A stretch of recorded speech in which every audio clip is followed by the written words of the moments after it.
afternoon to you all, wherever you might be in the world, which is, looking at the chat box, a huge array of different countries. Hello, everybody. As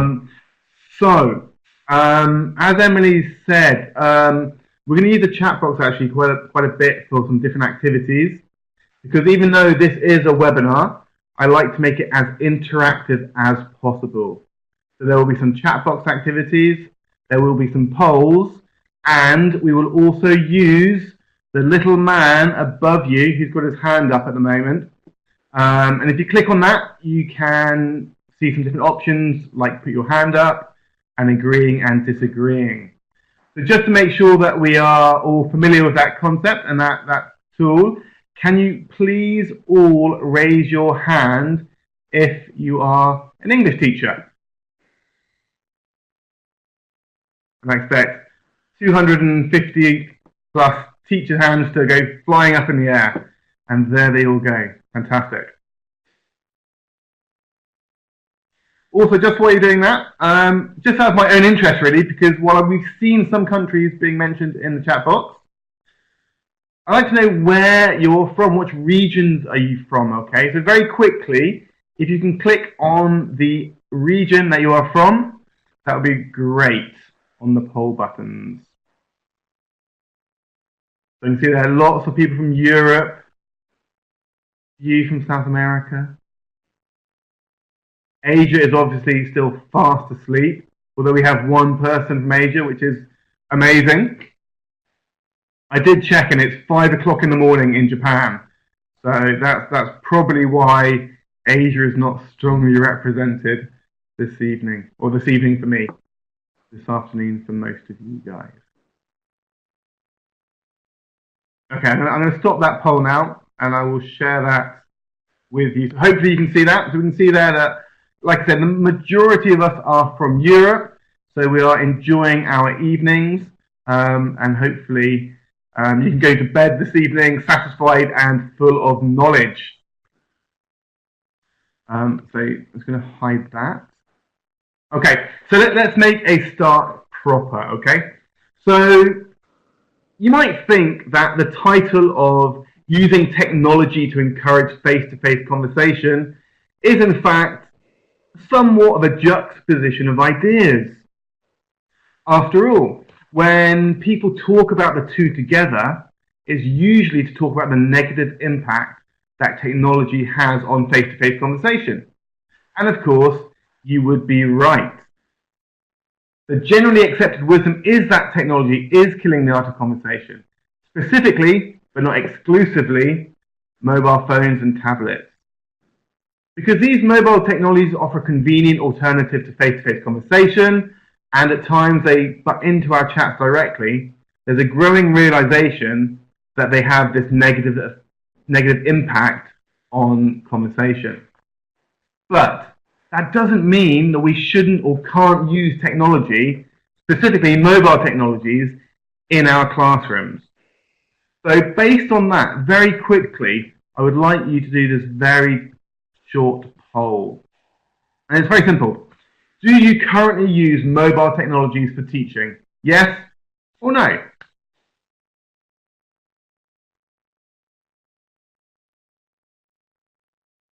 Okay, good, you're all voting.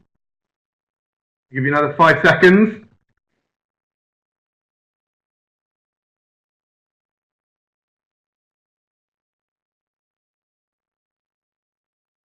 Okay, I'm going to end the poll. And hopefully you can see the results. So we can see there that, yes, 71% of us do currently use mobile technologies for teaching, which is great. And nearly 30% don't, or haven't done yet. And hopefully by the end of the session, you will have some ideas on how you can use mobile technologies within the classroom. A great comment there from Rudkovic, Alexander. I can even use a vacuum cleaner to encourage a face-to-face conversation. I would very much love to see that lesson. It sounds fascinating. But anyway, you know, for me personally, I think there's absolutely a place for mobile technology in the classroom. I always encourage my students to use them in class where appropriate. And that's the key, using it appropriately. And that's what we're going to be exploring more in this webinar. But I just want to come back to my original point that technology has a negative impact on face-to-face conversation. And as I was researching this webinar, I found some really interesting research about it. And I'm going to share that research with you in a moment. And the key number is this, 89%.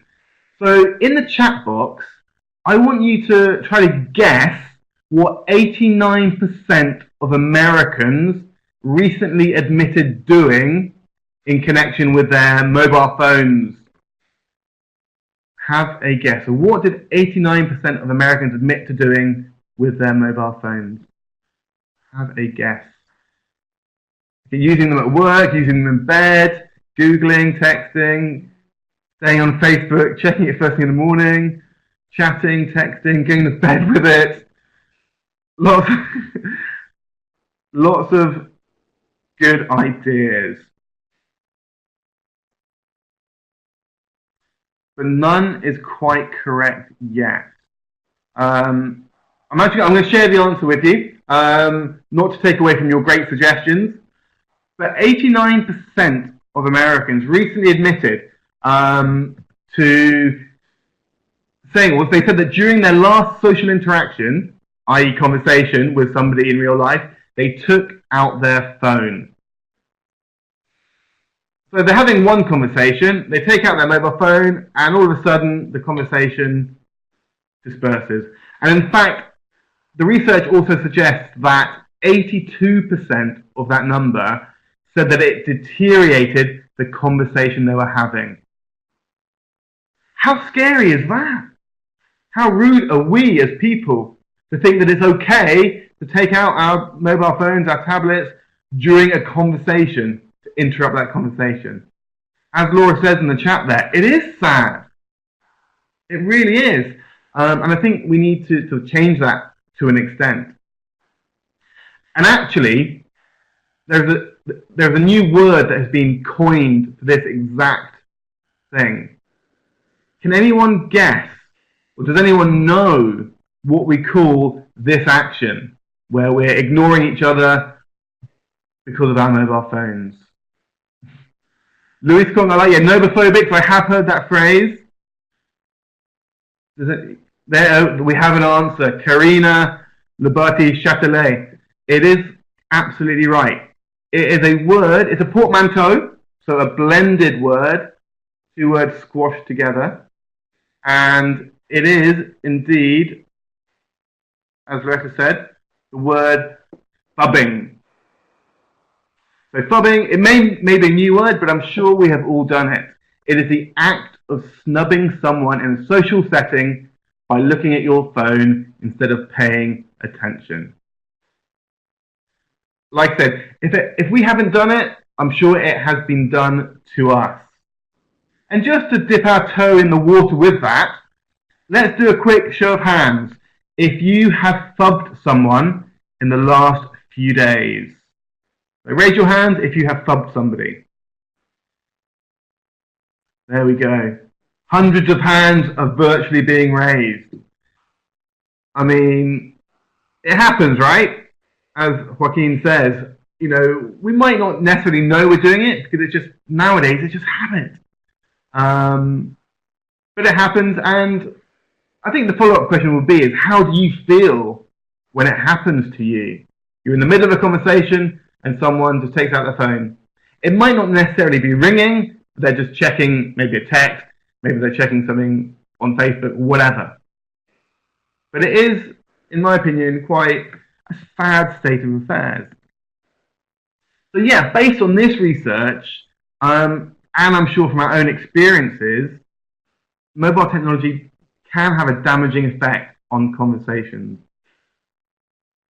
As Sarka says, when my husband does it, I could just kill him. Well, I'm sure we all feel that way about our partners at times. But yeah, it is rude. It is depressing that we've come to this stage. And there's a really interesting book by a guy called Dr. James Roberts that It's called Too Much of a Good Thing. Are you addicted to your smartphone? And he points out that some people are becoming conversational cowards as a result. And to put this into numbers, in a different survey in the USA, it was revealed that 40% of millennials prefer to converse with others through text messages rather than face-to-face conversations. Again, that's a really worrying statistic. They'd rather chat on their phones than face-to-face. And therefore, it seems somewhat ironic that a device designed to enable communication could have such a detrimental impact on the very thing it was meant to facilitate. It is eye-opening, right? And hopefully it maybe sort of make us think more about our own mobile habits. And it's not just in real life, it's in the classroom too. But, as we're going to see, using mobile phones in our classroom can have a positive impact. It can reignite the art of conversation. So, sort of based on that, here's a question for you. How can we make sure that the time spent on mobile devices will lead to better lessons, better learning outcomes, better conversations? Again, just have a quick sort of think about that and maybe write some ideas in the chat box. Good, Margarita. Yeah, provide them with appropriate apps. Absolutely. It comes back to the word of being appropriate. More discussion on things found. Making the activities relevant. Yeah, absolutely.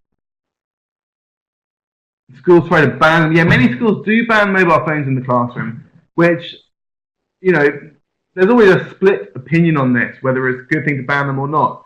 I'm firmly in the camp that they should be allowed, but it's monitoring their use, making sure they're used appropriately. Alina's saying there, using the mobile devices to do searches on the topic of the lesson. Absolutely. So web searches. Discuss something, watch something on YouTube. Absolutely.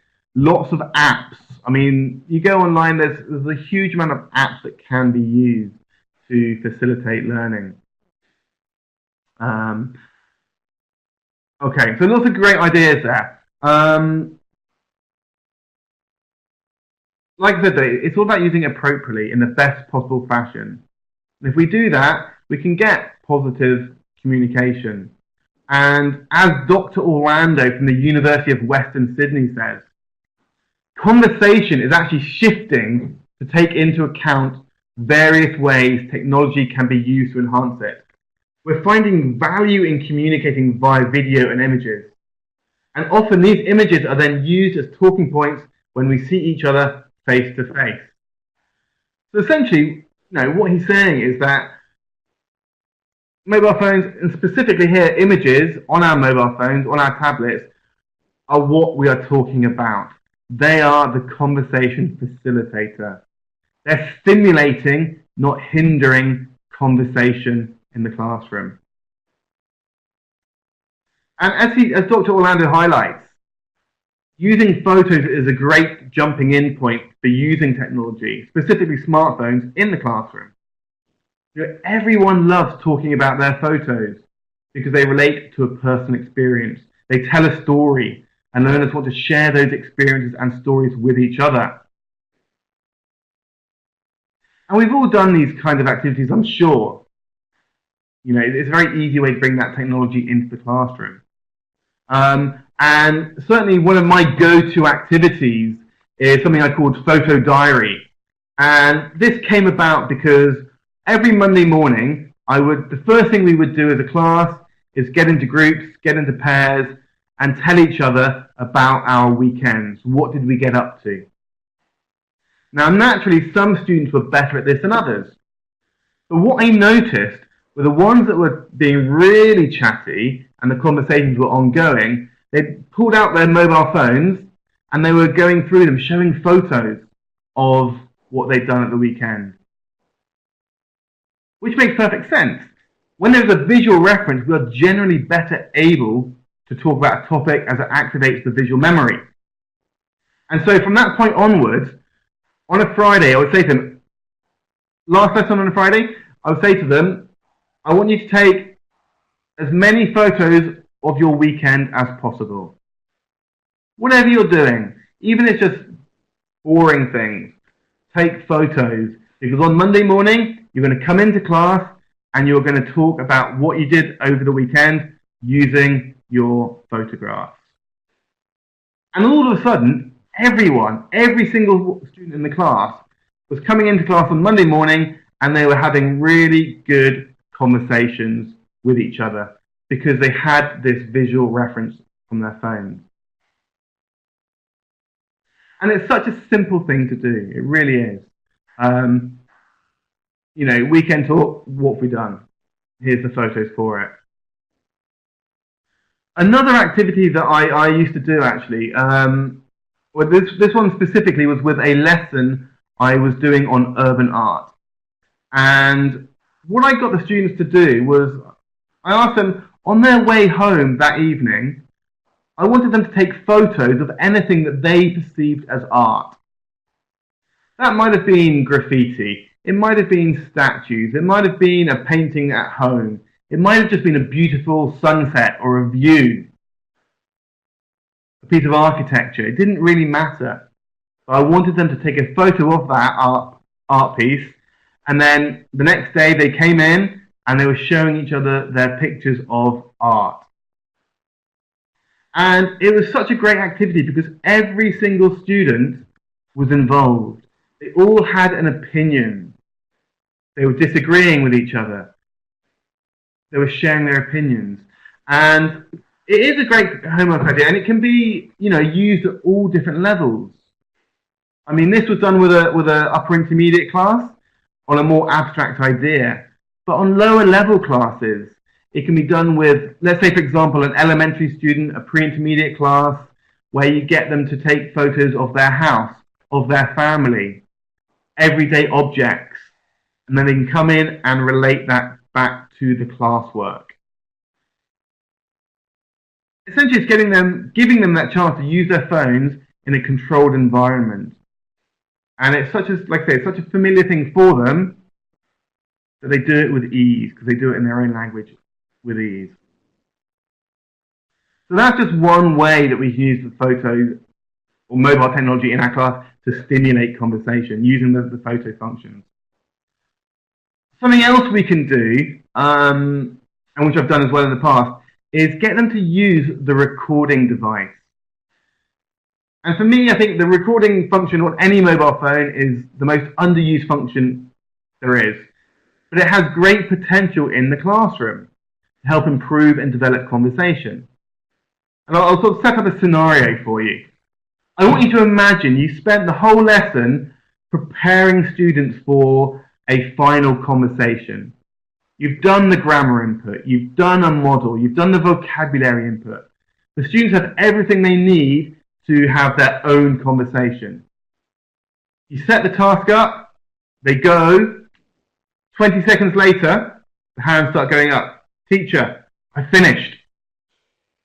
And you're like, well, how have you finished already? How's that been your conversation? And I'm sure it's happened to all of us. I've seen it in many classes that I've been observing. I've seen it in my classes. And it's infuriating. How can we make them more attentive to the task? Very simply, get them to record themselves. All of a sudden, students become more focused.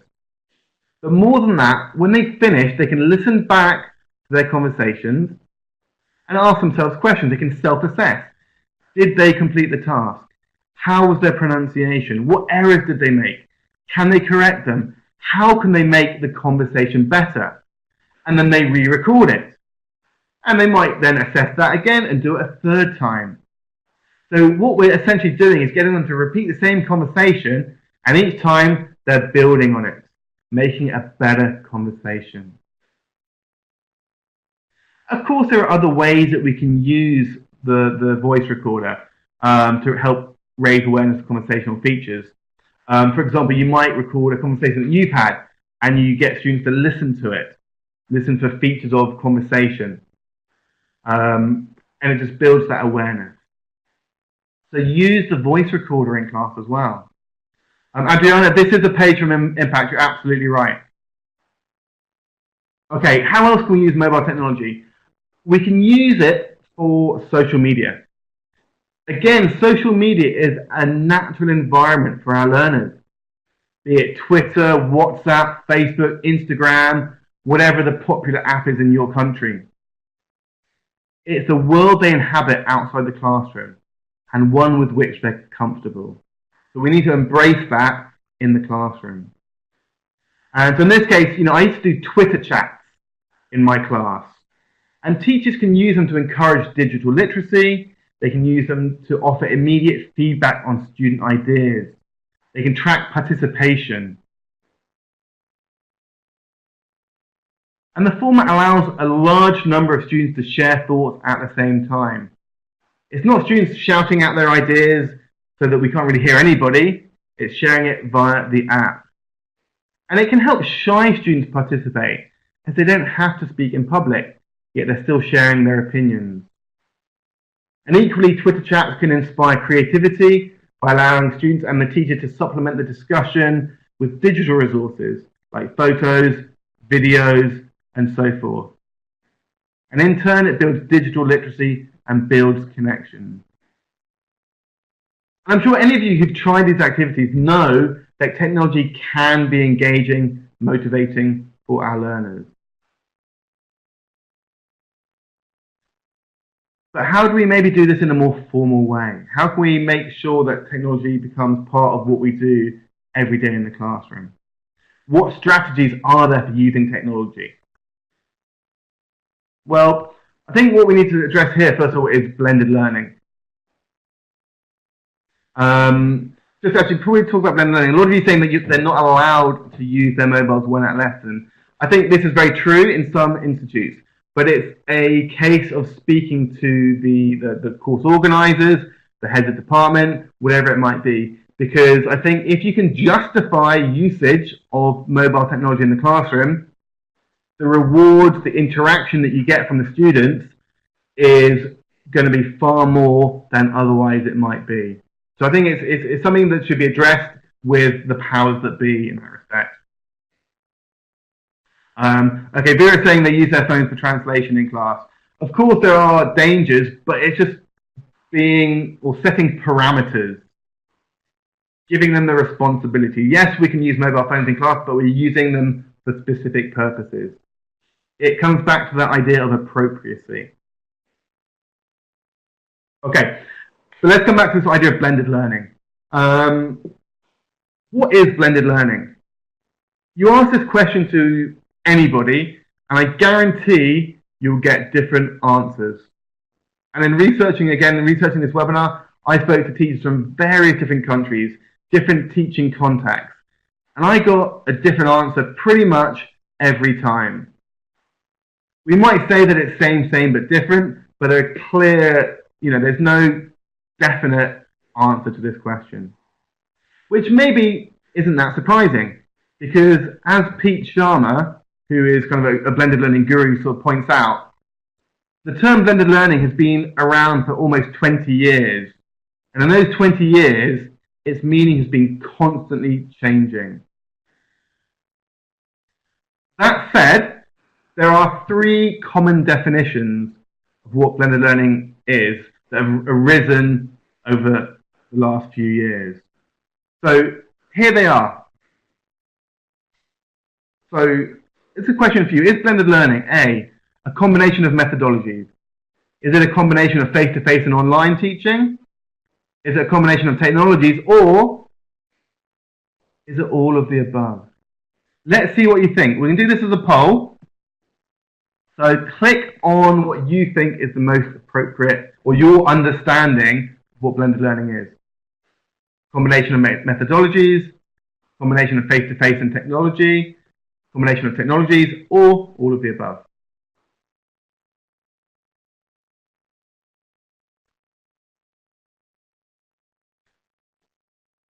Okay, lots of people answering the question. Great. Give you another 10 seconds. If you've not voted, please do share your opinions, your thoughts.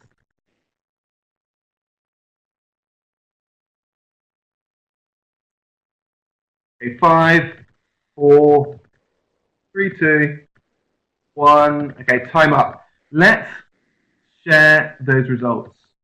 Okay, so we can see 8% of you thought it's a combination of methodologies, 24% say it's a combination of face-to-face and online, 2% combination of technologies, and the vast majority, 65.3, which I'm glad to hear because this is my personal opinion as well. I think very much so it is all of the above. It involves using different technology, from the internet and LMSs to interactive whiteboards, mobile devices, tablets, learning centers, both in and outside the classroom. And by virtue of using technology, we are already combining different methodologies. But like I said, that's just my viewpoint. And in any case, there is one of these definitions which has become the most commonly accepted definition. I'm not saying I disagree with it, I'm not saying I agree with it. But actually, it is definition B, which is the most widespread usage of the term. So that combination of face-to-face and online teaching. So as Stoker says in 2011, blended learning is any time a student learns at least in part at a supervised brick and mortar location, away from home, and at least in part through online delivery with some element of student control over time, place, path, and pace. Now, like I say, we can agree with that or disagree with it. My view was number 4, but this is the kind of concerted wisdom, shall we say. But let's visualize this a little bit. What are the benefits of taking a blended learning approach to the classroom? Well, I think the key thing here is that there are lots of benefits, okay? It allows for more conversation time, okay? And that's what we want in our classes. It allows for negotiated interaction, more production of language, collaboration between our students, application of ideas and knowledge. It's self-paced, differentiated, it practices all language skills. It can very often have authentic content. There's practice and there's immediate feedback from the teacher. And we can progress monitoring as well from the teacher. So clearly there are many benefits of a blended learning approach.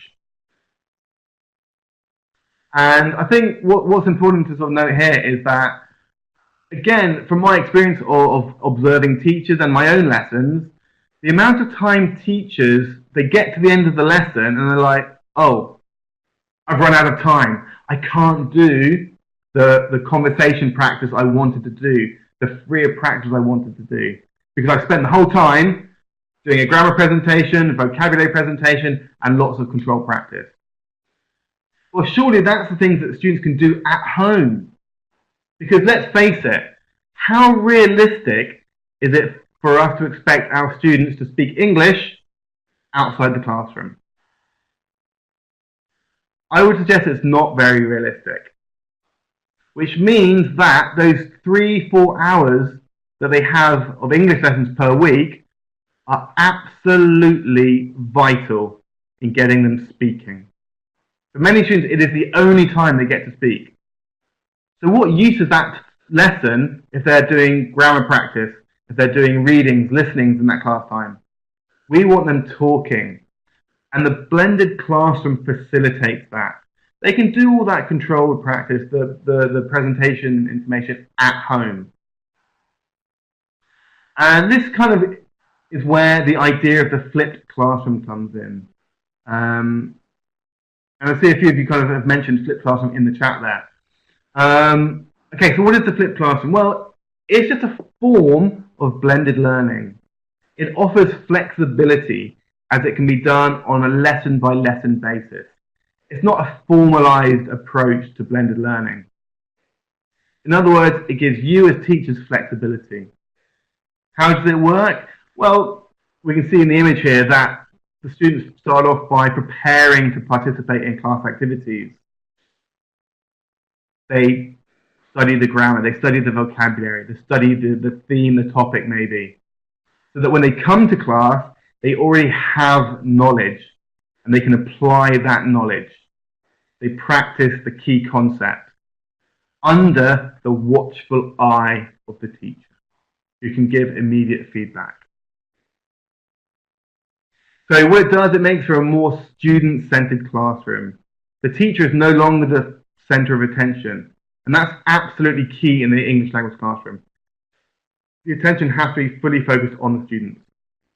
And then post-lesson, the students can check their understanding. They can do extended learning practices.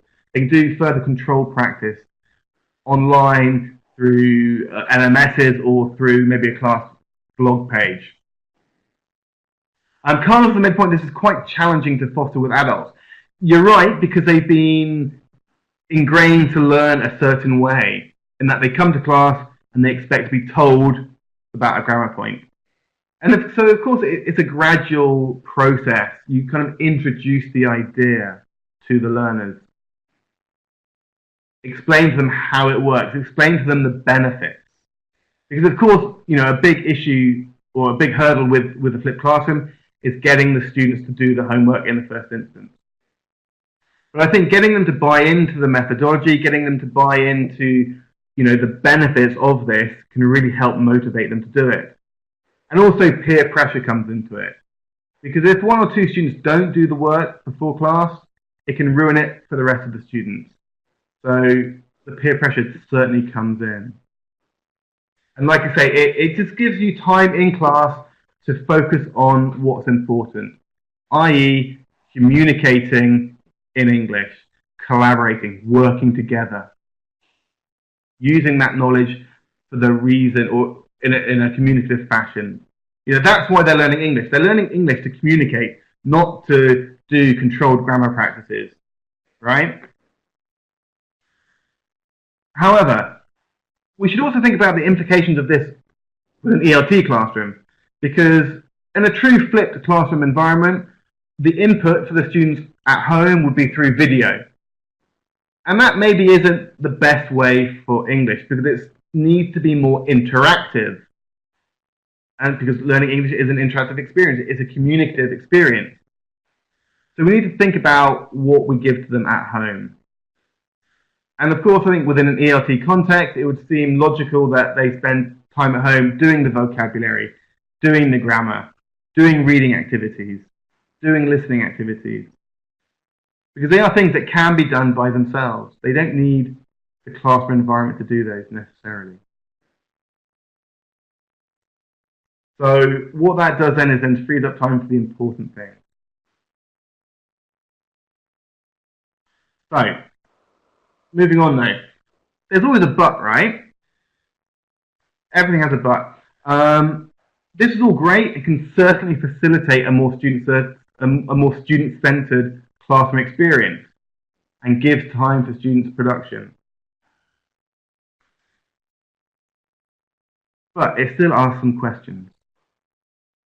How do we make the flipped classroom active and engaging for our learners? How do we ensure the time spent outside the classroom is meaningful? And how do we connect independent student time with classroom activities? I think the answer to these questions is very simple. And that answer is content. Content, but also the delivery of that content. To get students communicating, conversing, discussing, they need content that they want to understand. Content that is relevant. Content that is inspiring. Content that promotes questions and a deeper level of understanding, a deeper level of thinking. In other words, they need a platform, they need content that encourages communication of ideas, that inspires conversation. But what kind of content should we be using? What content should we use for a flipped ELT classroom? Because, they can do the grammar at home, they can do the vocabulary at home, but that's not going to engage them. It's not so interactive for them. Okay, there's an element of that which can be done, but we somehow have to pique their interest. Motivate them to do the work outside the classroom. How can we do this? Well, thankfully, as hopefully you all know, at NGL we have this great partnership with TED. And we teach English and the world through National Geographic content and through TED content.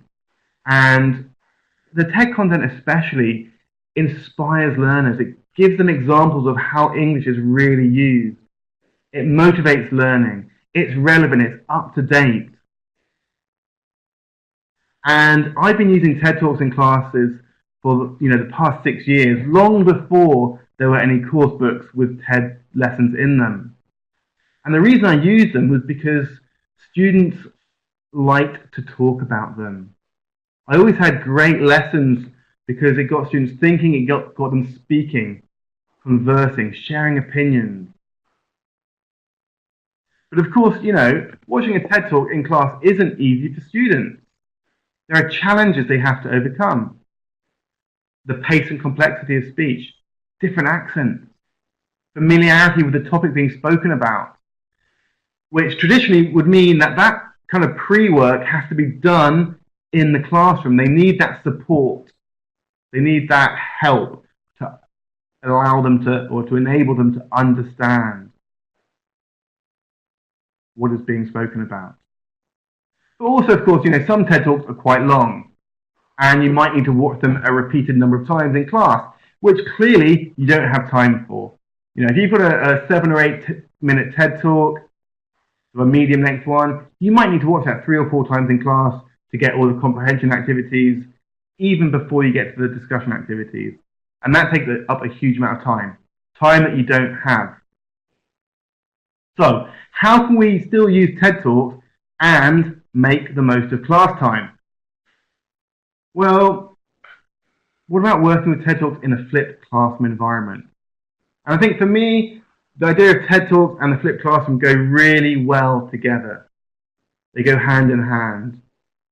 So if we got our students to watch TED Talks before they came to class, this would leave more time for the interaction, the discussion, the critical thinking, the projects that we want to do in class with our students. But of course, there are still the same challenges for the students with this model. They still need help with accessibility. They still need help with scaffolding, with understanding the talk. And actually, there are 4 key ingredients to make a flipped classroom work. Accessibility. The students need to be able to access the content quickly and easily. So we need to take down the barriers to this. They have to be active participants. They need to take ownership of it. So it shouldn't just be a passive experience. They need guidance, they need support. So the same kind of support they would get in the classroom, they need outside the classroom as well. Help to deal with the lexical load. And finally, they need structure and support for the face-to-face interaction that will then follow on within the classroom. And this is actually something that we can now offer through our Learn English with TED Talk program. It's a student app experience, but also acts as a face-to-face classroom experience, which is fully supported for learners. And there are multiple benefits of this. We can meet students where they're at. We give them more control over their learning. And as it is a flipped classroom, we save classroom time for what matters. And what matters most? The conversation that comes from the TED Talks. The sharing of ideas, the sharing of opinions. So in other words, for me, it's kind of a perfect solution to bring a flipped or blended classroom approach to a course. Students watch a TED Talk at home, they come to class prepared to discuss new ideas in English. So let's have a look at how this works in practice. So first of all, we make it accessible to the learners by introducing the speaker, sharing their idea, giving them background information. But we also pre-teach the language. So the same support they get in the classroom, they're getting on the app during their self-study.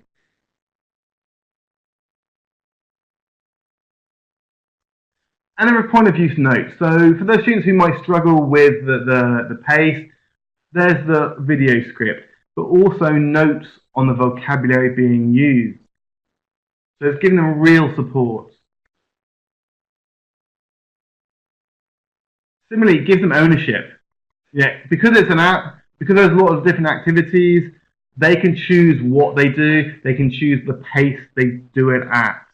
And also, of course, the place. It might be on the bus, it might be at home, it might be sat in the library. But they have control over their learning. And it encourages deep engagement with the idea that's being promoted within the TED Talk. So there are a set of activities that support comprehension and understanding of the language. So it's not just a viewing experience. They are involved. They have ownership. And we offer guidance. We have 4 levels: pre-intermediate, intermediate, upper intermediate, and advanced. And each one has got 10 specially chosen TED Talks for that level. So relevant in terms of the themes, the topics, but also in the complexity of speech, the complexity of the ideas. So essentially, we're offering the right TED Talks for learning English.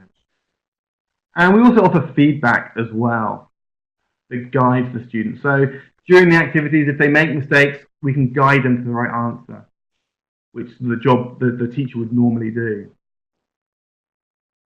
And it also provides structure and support with face-to-face interaction. So we prepare them for the speaking tasks that the students will be doing in class, the in-class work. And that's supported with the classroom resources for the teacher, the in-class activities. So just to sort of give you a better idea of this, let's have a quick look at a video showcasing this in more detail.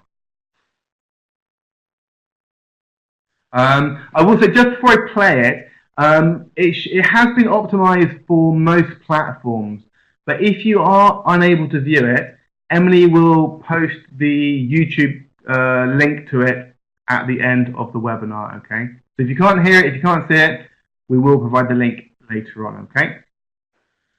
Here we go. At National Geographic Learning, we believe that you can't understand the world if you don't experience it. When you hear a powerful new idea, it allows you to experience the world from a new perspective. And when a great idea is brought to life, it stimulates learning and inspires great conversation. Every year, people from all over the world connect with TED Talks to find that inspiration. With Learn English with TED Talks, learners explore ideas that matter. Ideas that they'll want to talk about. For 3 years, on your behalf.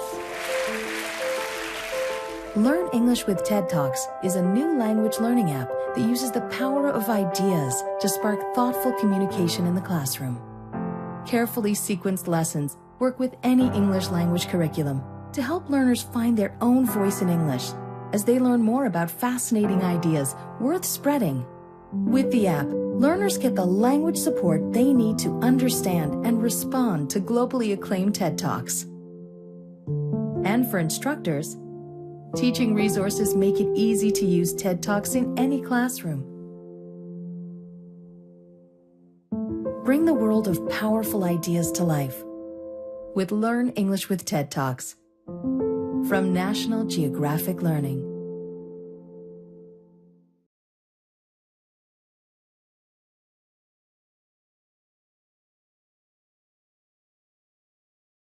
Okay, so hopefully that gives you more of an idea of how it works. So we can see here that it does offer a truly blended learning solution. It uses mobile technology.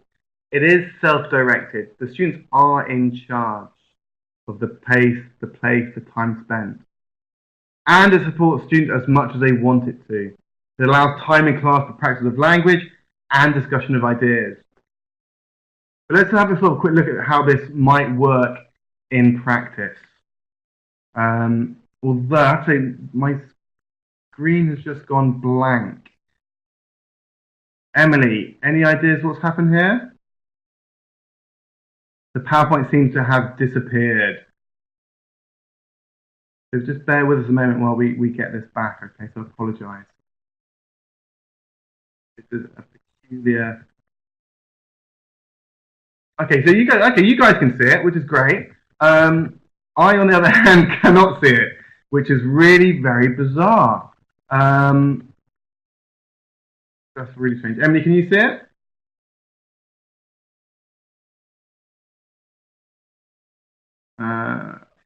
One second. Yeah, okay, that's fine. I think I should hopefully be able to get through this. Okay, so you should be on a slide that has the 5 steps. So the first step one is where we you know, as a teacher, we choose the appropriate TED Talk for our learners. And that might be based on the grammar that we're teaching in the class. It might be based on the theme, the topic that we're teaching. But there are, you know, there's a multiple choice that we can have, and it can link to any theme, any topic in any course book. And that's kind of the key thing. It's a supplement to any course book. There are topics which, you know, in any course book you open up and you will see generic topics. So this is kind of how we've chosen the TED Talks. Very common themes which can be supplemented with a really good TED Talk. So once we've chosen the TED Talk as teacher, we can then assign it to our students. Maybe they'll spend some time in class introducing it to the students in class, or maybe they'll just ask students to find it in the app and work independently. Of course, the students then go away and they use the app, they do the exercises, they watch the TED Talk. So that when they come to class, they have done the pre-work, they are ready to implement the grammar, the vocabulary, but most importantly, the ideas of the TED Talk in class. Creating that classroom experience for them. So no longer are they coming to class completely in the dark, they're coming with, hopefully, the light turned on, where they have ideas already formed, so that they can contribute in class. Even the quieter, shy ones, the ones who are less confident, because they've had time, or as much time as they like, to watch the TED Talk, to rewatch it, to assimilate the ideas, and they come to class and they can contribute. And I think that's the key thing. It's inclusive of all students. And that's ultimately what we want. We don't want just a few students dominating the class because they're the only ones that know about it. A flipped learning approach with TED here includes every single student in the class. Okay, and if we can do that, it has completely frozen. And this is the end result. Intelligent use of technology to encourage face-to-face conversation, both in and outside the classroom. We want it to be an interactive, enjoyable workplace, or learning space, I should say, for our students. And if we can do that, I think that's a success. For me, as a teacher, I gauge success by the engagement of the students in the class, the conversations that they have, the involvement of everybody in the lesson, where they leave the lesson and they're talking about what they've done. Students don't leave classes talking about grammar and vocabulary. They leave classes talking about ideas of themes. And what we then want them to do is leave the class and tell their friends about it. Use what they've learned in the English language classroom in their real life. So, thank you very much once again for your time. I'm sorry for sort of the little glitch there with the lack of PowerPoint in my end. But thank you so much for coming along, sharing your evenings, your afternoons with us. If you do have any questions or want more information, you can have a look at the website, ngl.cengage.com/learn English with TED Talks /resources. I think Emily will be posting a link to the free download, the trial of the software. But if you have any other questions, please type them in the chat box now, and I will do my best to answer them. So yeah, thank you so much for your time. But yeah, any questions, please type them in the chat box. Thank you, thank you. I have one question here. Oh, yeah. No. Okay, well, if there are no more questions, I'm going to hand back to Emily. So, Emily, if you want to sort of take back control. All right. Thank you so much, Alex. All right. That was such an interesting webinar. I hope you all enjoyed it too. Thank you for staying on, whether it was your late evening, your afternoon, your morning of tomorrow. Thank you so much for joining us. I see a lot of people are asking about getting a recording. As I mentioned at the beginning, we will definitely be sending you the recording of the webinar, the slides, as well as a certificate of attending. So that will be emailed to you. If you don't receive it in the next 5 business days, always feel free to email ngl.webinars@cengage.com. I'm just putting that in the chat box right now. So thank you. And last but not least, as Alex mentioned, I'm just going to put in the chat box right now the link to download the free demo for the app. You can do so through that link I just put in the chat there, and you'll also have more information for frequently asked questions, as well as how to contact the National Geographic Learning representative for more information about using the app and pricing in your region. So just definitely check that out. All right. And we also will be directing you to a survey at the end of this webinar. So we'd love to hear your feedback on this session and to help us improve ones down the road in the future. So please just stay on for that. And also we'd love for you to join us again. We do have another webinar coming up next week with Paul Dummett, who is one of the National Geographic Learning life authors, about using real stories in the classroom. So we hope you can attend that. And you can check out the website here for the upcoming schedule. And then we also have a blog, and Alex is a frequent contributor to our In Focus blog, and he actually has a series that's out right now on blended learning. So definitely be sure to head to the blog to read more on that. And then we also invite you to connect with us on social media. We have several new Facebook accounts in different regions, as well as a global one too, and I'll put the link right here. And then we are on LinkedIn and YouTube as well. So we'd love for you to be part of our online community for teachers of English. All right, I'm just going to type that into the chat right now. All right, so thank you again, everyone, for joining. Stay tuned for that certificate, and I hope you learned something today to take to your classroom. Thank you again, Alex.